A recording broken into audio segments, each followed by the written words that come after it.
आज हम बात करने जा रहे हैं ट्रांसक्रिप्शन टर्मिनोलॉजी की।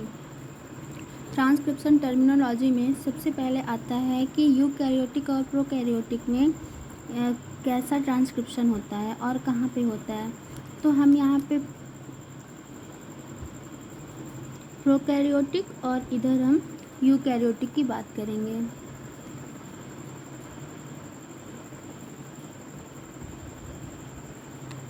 सबसे पहले हम बात करते हैं कि जो प्रोकैरियोटिक में ट्रांसक्रिप्शन होता है ये होता है साइटोप्लाज्म में, और इसमें आरएनए पॉलीमरेज जो होता है वो सिर्फ और सिर्फ एक सिंगल टाइप का होता है और ये बिल्कुल भी डिवाइड नहीं होता है, और ये जो होता है ये पॉलीसिस्ट्रॉनिक होता है। अब बात आती है कि पॉलीसिस्ट्रॉनिक होता क्या है। मतलब जो इनका स्ट्रक्चरल ये डीएनए है, डीएनए में प्रमोटर, टर्मिनेटर और स्ट्रक्चरल जीन होता है। तो इनके में क्या होता है, प्रमोटर एक ही रहेंगे लेकिन स्ट्रक्चरल जीन ढेर सारे रहेंगे, 2 या 2 से ज़्यादा रहेंगे, जिससे जो इनका क्या कहते हैं आरएनए जो है वो 2 या 2 से ज़्यादा प्रोटीन बना सकता है। इसीलिए इसे बोलते हैं पॉलीसिस्ट्रॉनिक। पॉली का मतलब होता है मोर और सिस्ट्रॉनिक का मतलब है स्ट्रक्चरल जीन या सिस्ट्रॉन।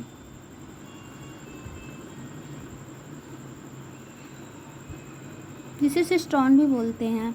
उसके बाद फिर हम बात कर लेते हैं पहले यूकैरियोटिक की। यूकैरियोटिक में मोनोसिस्ट्रॉनिक होता है।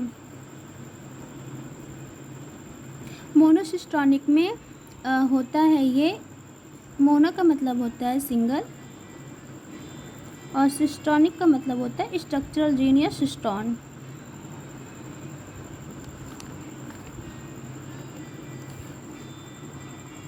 अब बात आती है कि सिंगल सिस्ट्रॉनिक का मतलब क्या हुआ, क्योंकि इसमें जो आरएनए पॉलीमरेज है वो 3 टाइप्स के होते हैं, फर्स्ट, सेकेंड एंड थर्ड। तो अगर ये 3 टाइप्स के होंगे तो इनका जो प्रमोटर रीजन होता है वो भी डिफरेंट होगा, और जब इनका प्रमोटर रीजन जो है वो डिफरेंट होता है तो इनके बीच में जो ये स्ट्रक्चरल जीन है ये भी अलग अलग होते हैं। यानी कि एक सीक्वेंस, एक आरएनए के लिए सिर्फ और सिर्फ एक प्रमोटर वर्क करेगा, वहीं दूसरे आरएनए को बनाने के लिए दूसरे प्रमोटर और दूसरे स्ट्रक्चरल जीन की ज़रूरत होगी। वहीं यहाँ पे एक ही स्ट्रक्चरल जीन होता है, उसी पे एक ही एंजाइम सारे आरएनए बनाकर और बहुत सारी तरह की प्रोटीन बना देती हैं। और यहाँ फर्स्ट के लिए अलग होगा तो सेकंड के लिए अलग होगा प्रमोटर और थर्ड के लिए अलग होगा प्रमोटर। अब बात आती है कि पॉलीमरेज का डिफरेंट फंक्शन भी होगा, क्योंकि जब डिफरेंट एंजाइम है तो फंक्शन भी डिफरेंट होगा। तो सबसे पहले हम फर्स्ट की बात करते हैं। तो जो ये पॉलीमरेज फर्स्ट है, ये क्या काम करता है, राइबोसोमल आरएनए को सिंथेसिस करता है, और ये जो सिंथेसिस होती है ये न्यूक्लियस के अंदर न्यूक्लियोलस में सिंथेसाइज होता है। इसके बाद हम बात करते हैं सेकेंड की। जो सेकेंड होता है ये मैसेंजर आरएनए और हेटेरोजेनस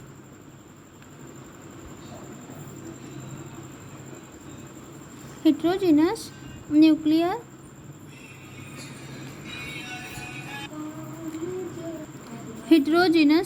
आरएनए।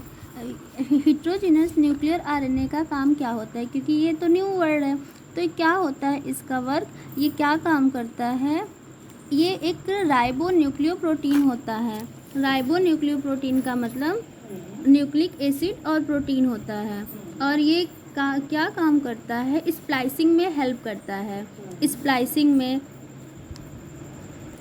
और ट्रांसलेशनल रेगुलेशन में और बहुत सारे डिफरेंट फंक्शंस में इन्वॉल्व होता है।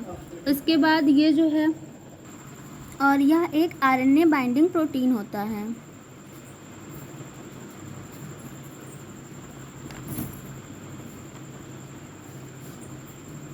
उसके बाद बात आती है राइबोसाइम। उसके बाद बात आती है कि ये जो थर्ड वाला होता है ये क्या करता है।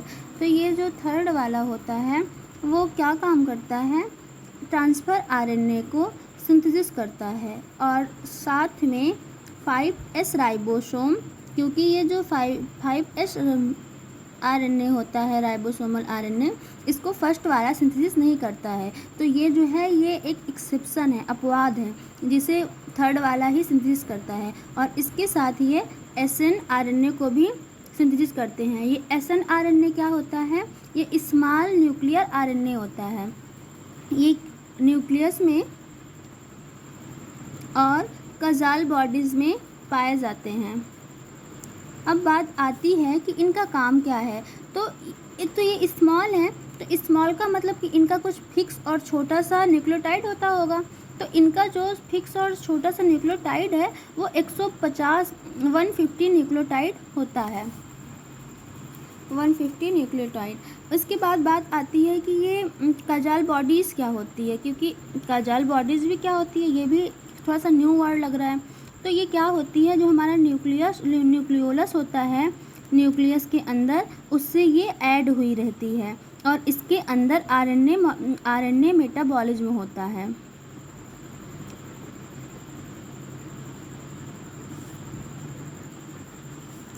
इसके बाद बात आती है कि ये जो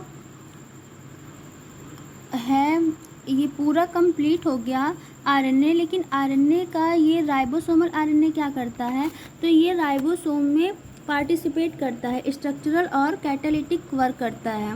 वहीं मैसेंजर आरएनए जो होता है ये एक और इम्पॉर्टेंट बात है कि मैसेंजर आरएनए यूकैरियोटिक में इसे प्रोसेसिंग की ज़रूरत होती है। प्रोसेसिंग का मतलब प्री मैच्योर से मैच्योर बनाने के लिए कुछ ऐड किया जाता है। उसमें क्या होता है, 5 प्राइम और 3 प्राइम जब आरएनए होता है तो उसके 5 प्राइम पे हम मिथाइल ग्वानोसाइन ट्राईफास्फेट को 5 प्राइम पे ऐड करते हैं, इसकी कैप बनाते हैं, कैप लगाते हैं, कैपिंग करते हैं। इस प्रोसेस को कहते हैं कैपिंग। और इधर क्या करते हैं, हम 3 प्राइम के साइड ए यानी एडनाइलेशन करते हैं, पॉलीएटेल। ए जब बहुत सारा रहता है तो उसे हम एक एटेल बोल सकते हैं। तो पॉलीएटेल मतलब कि ए बहुत ज़्यादा है और उसकी एक टेल बनाती है। तो ये 3 प्राइम पे लगा होता है और ये फिर प्रोसेसिंग हो जाता है। इसमें से इंट्रॉन्स निकल जाते हैं और एक्सॉन्स जुड़ जाते हैं। और ये सिर्फ और सिर्फ यूकैरियोटिक में प्रेजेंट होता है प्रोसेसिंग।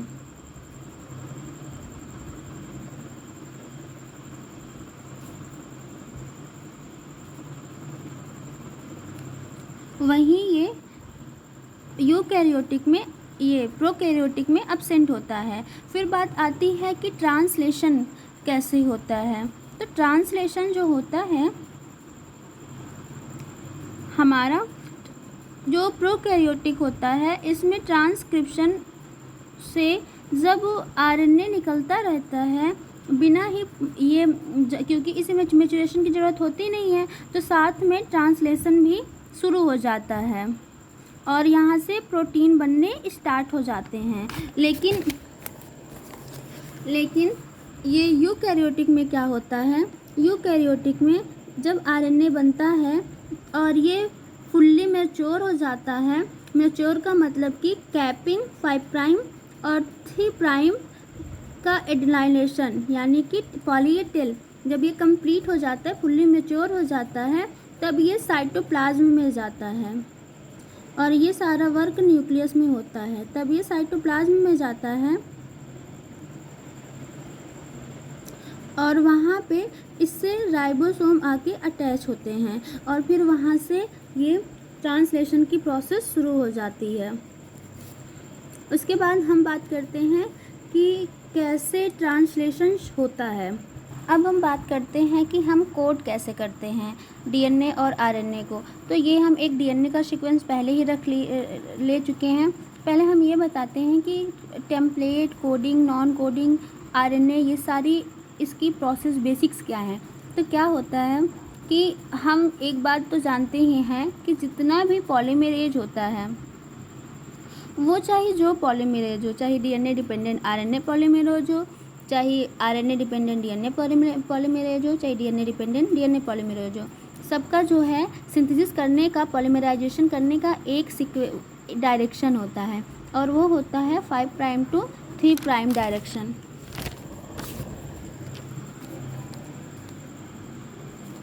डायरेक्शन जो होता है वो 5 प्राइम टू 3 प्राइम डायरेक्शन होता है।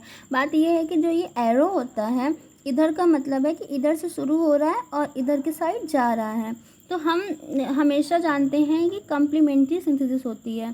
तो ये क्या है, 5 प्राइम टू 3 प्राइम, और हमें 5 प्राइम टू 3 प्राइम सिंथेसिस ही करनी है। तो हम देखते हैं कि इसमें कौन सा स्ट्रैंड टेम्पलेट का काम करेगा।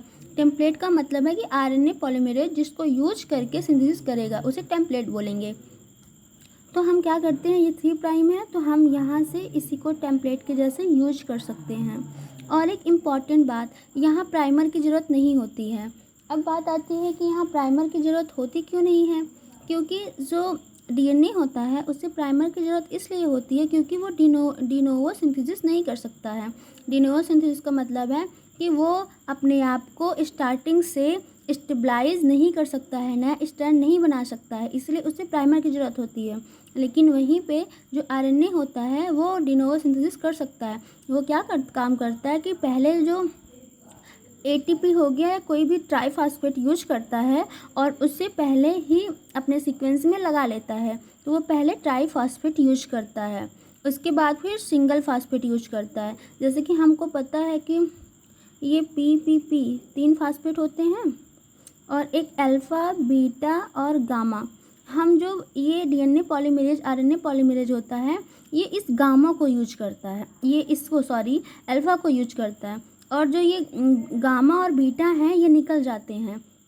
और इन दोनों के बीच में जो ये फास्फो एनहाइड्रस बॉन्ड होता है ये एनर्जी रिच बॉन्ड होता है। तो ये रिसाइकल होके इसे एनर्जी प्रोवाइड करता है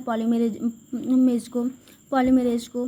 फिर क्या होता है कि एक इम्पॉर्टेंट बात, ये जो गामा फास्फेट है ये आप हमें जब देखेंगे जेनेटिक इंजीनियरिंग, वहाँ पे एक एंजाइम आएगा जिसे बोला जाता है एल्कलाइन फास्फेटेज। वो काम क्या करता है, इसको यूज करता है गामा को, जब न्यूक्लियोटाइड बनाता है तो वो अल्फ़ा को नहीं यूज करता है।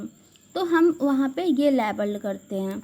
फिर बात आती है कि हम कैसे देखेंगे कि आरएनए का सीक्वेंस कैसा होगा। तो हम इससे ये मतलब ये हम इससे बता दिए कि ये जो सीक्वेंस है वो क्या है, टेम्पलेट है ये। और जब ये टेम्पलेट है तो ये नॉन टेम्पलेट हो गया, क्योंकि नॉन टेम्पलेट का मतलब ही होता है कि जिसको टेम्पलेट के जैसे नहीं यूज किया जा रहा है। फिर बात आती है कि इसे हम कोडिंग बोलते हैं, जिसे हम नॉन टेम्पलेट बोलते हैं इसे कोडिंग बोलते हैं। कोडिंग का मतलब ये नहीं है कि ये आरएनए को कोड करेगा। कोडिंग का मतलब ये है कि आरएनए का जो ये कोड होगा वो एकदम इसके जैसा होगा, कोडिंग स्ट्रैंड के जैसे होगा, सेम एज एकदम। बस थाइमीन के जगह पे यूरेसिल यूज होगा, थाइमीन के प्लेस पे हम यूरेसिल यूज करेंगे, थाइमीन को यूज नहीं करेंगे। क्यों? क्योंकि थाइमीन जो है वो आरएनए में प्रेजेंट नहीं होता है, इसीलिए जो आरएनए है वो कम स्टेबल होता है, क्योंकि थाइमीन पे CH3 मिथाइल ग्रुप होता है जिसे कोई भी एंजाइम काट नहीं सकता है, और ये यूरेसिल में नहीं प्रेजेंट होता है, इसीलिए यूरेसिल को कोई भी एंजाइम काट सकता है, इसीलिए आरएनए जो है कम स्टेबल होता है। अब हम देखते हैं कि इसका सेम लेता है, कोडिंग का सेम होता है आरएनए कोड, लेकिन जो टेम्पलेट होता है इसका कम्प्लीमेंट्री होता है। तो हम क्या करेंगे, अगर हमको दे दिया जाए कोडिंग स्ट्रैंड और ऐसे ही नाइट्रोजनस बेस ऐड रहे, ये एक हाइपोथेसिस स्ट्रक्चर है, क्योंकि हम अपने मन से सपोज कर लें कि यही कोड है, फिर हम कैसे बताएंगे कि आरएनए का कोड क्या होगा। तो हम क्या करेंगे, पहले टेम्पलेट का अपना सीक्वेंस लिख लेंगे। हम शॉर्ट ट्रिक से भी कर सकते हैं, इसको सेम एज उतार के इसका जो टी है वो यू में चेंज कर देंगे, लेकिन अभी हम लॉन्ग मेथड से करते हैं। तो क्या करेंगे हम ए का जो है वो यहाँ पे टी कर लेंगे, क्योंकि अभी हम डीएनए को सीक्वेंस कर रहे हैं, इसलिए ए को टी रखते हैं, क्योंकि ए जो है वो टी के साथ डबल बॉन्ड बनाता है और जी सी के साथ ट्रिपल बॉन्ड बनाता है। तो हम ए के प्लेस पे टी और टी के प्लेस पे ई, जी के सी और सी पर जी, जी पर सी पर जी, ए टी रख लेते हैं। अब हम इसका सीक्वेंस देखते हैं, क्योंकि ये 3 प्राइम है तो यहाँ पे ऑब्वियसली 5 प्राइम हो जाएगा और यहाँ पे 3 प्राइम हो जाएगा। फिर हम इसका ये कम्प्लीमेंट्री होता है, तो इसका मतलब ये यहाँ पे यू हो जाएगा, ए हो जाएगा यहाँ पे, क्योंकि ये जो है कम्प्लीमेंट्री बना रहा है, उल्टा बना रहा है थोड़ा सा, तो ये ए हो गया। उसके बाद ये जो है यहाँ पे ये यू हो जाएगा और फिर ये टी है तो यहाँ पे फिर से ए हो जाएगा, यहाँ पे ए है तो यहाँ पे ए हो जाएगा, ये सी है तो यहाँ पे ये, सॉरी थोड़ा सा मिस हो गया, 1 मिनट।